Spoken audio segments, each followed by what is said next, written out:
Bonjour tout le monde, très content de vous retrouver aujourd'hui. Mais je dois vous avouer quelque chose, je me suis posé la question dernièrement, est-ce que c'est une bonne chose d'aller à Walt Disney World? Je m'explique.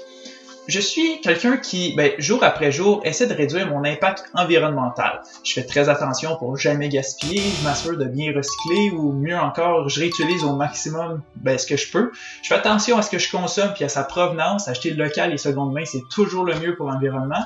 Je roule électrique puis je travaille actuellement pour avoir une autosuffisance énergétique solaire, etc., etc. Puis de l'autre côté, depuis le temps, j'ai jamais remis en question ma passion pour les parcs thématiques Disney d'un point de vue écologique et environnemental. Alors c'est aujourd'hui qu'on répond à ça ensemble, les pour et les contre de Walt Disney World. Bon, tout de suite, on va se mettre ça au clair. Malheureusement, le simple fait de voyager a un impact sur l'environnement, ne serait-ce que pour le déplacement. Je prends l'exemple du Québec. Il y a deux moyens de se rendre à Walt Disney World. L'avion, qui n'est absolument pas le moyen de transport le plus écologique en brûlant excessivement beaucoup de kérosène.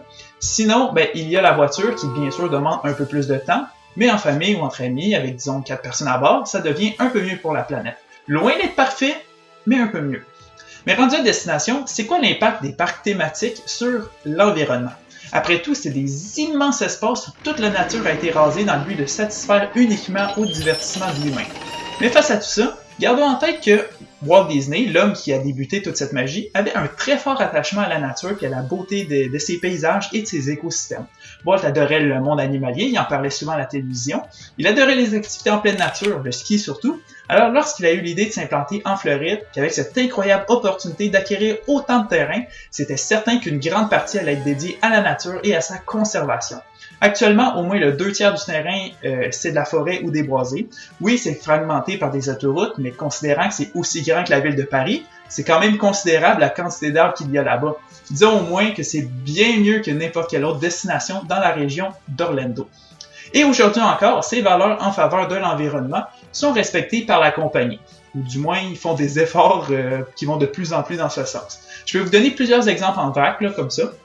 L'ouverture du parc Animal Kingdom en 1998, célébrant la biodiversité puis mettant de l'avant l'écologie et la préservation de la nature. Ils ont aussi un objectif de réduction au maximum des plastiques à usage unique. À ce jour, les couvercles pour les boissons sont bannis puis les pailles sont en carton. Et puis de plus en plus de restaurants à service rapide proposent de la vaisselle réutilisable, puis les autres ont des ustensiles conçus pour consommer moins de plastique.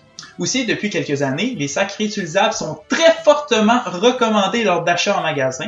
C'est pas encore totalement retiré, mais bientôt, ce sera le cas. Dans cette lancée, Disney s'est fixé des objectifs de réduction de ses déchets produits puis prévoit ne plus rien envoyer au dépotoir d'ici 2030, mais il souligne que la collaboration des visiteurs sera essentielle pour atteindre l'objectif.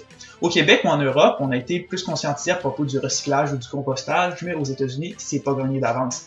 Pas rares sont les fois où j'ai vu une poubelle de recyclage pleine de déchets qui finira malheureusement complètement au dépotoir. Il y a une lueur d'espoir par contre, depuis février 2021, de nouvelles poubelles de tri des déchets sont en test au parc Animal Kingdom avec des indications extrêmement claires, alors espérons une belle collaboration de tous.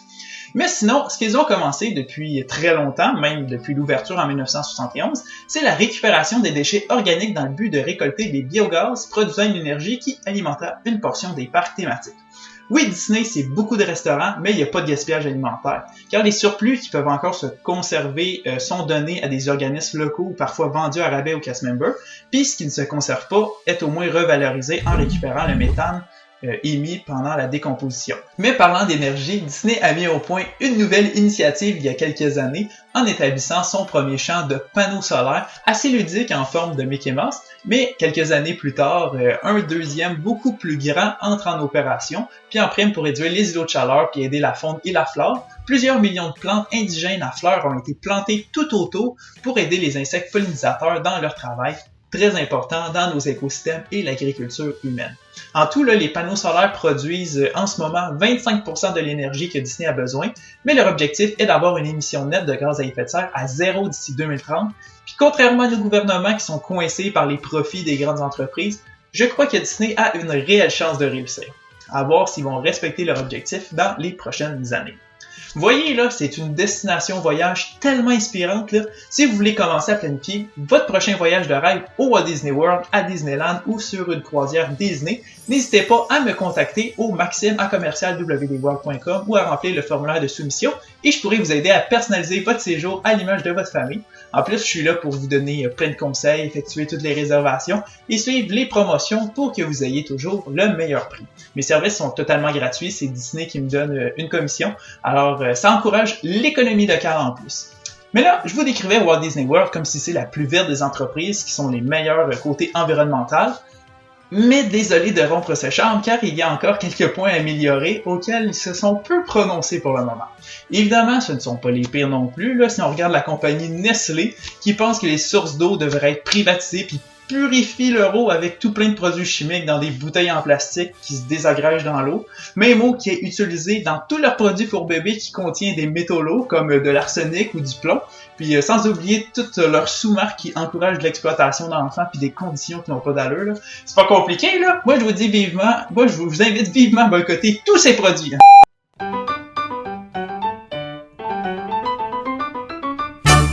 Désolé, j'ai eu une petite montée de lait. Où est-ce que j'en étais là? Ah oui, Disney.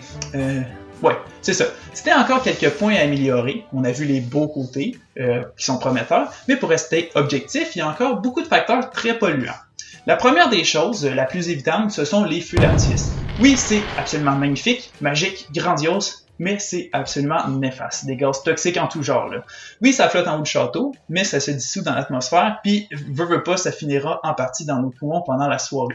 De nos jours, on a de la technologie pour avoir des effets aussi wow, mais pas mal moins polluants. Des projections, des lasers, des fontaines illuminées, des drones de lumière, puis plus encore. On a juste à penser au spectacle World of Color en Californie. Aucunement polluant, puis absolument sublime comme spectacle.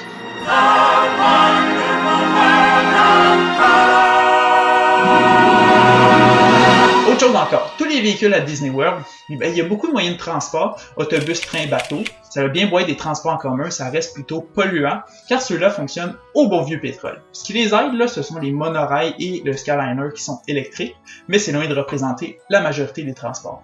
Puis quand à être dans cette lignée des transports, une autre chose que je trouve désolant, ce sont les aires de stationnement. Ils sont immenses, celui du Magic Kingdom est littéralement le plus vaste au monde, et l'enjeu est double avec un stationnement grand comme ça, car d'une part, ça crée un immense îlot de chaleur, puis il n'y a pas d'arbres entre tout ça, puis avec la chaleur de la Floride, on aimerait que ça soit un peu moins suffocant en été. Tout ce qu'on retrouve, c'est du béton et de l'asphalte, là. Puis d'un autre côté, une immense surface minérale comme ça, c'est étanche puis ça permet pas à l'eau de pluie de pénétrer dans le sol, ce qui crée tout plein de problèmes de gestion des eaux puis de dégradation des sols. Donc, on a vu du pour et du contre de Disney. Bon, est-ce que je suis un peu vendu à la compagnie Disney?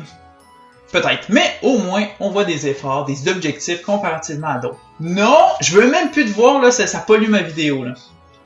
Donc, on a vu du pour et du contre de Disney à propos de l'impact environnemental de ces parcs thématiques.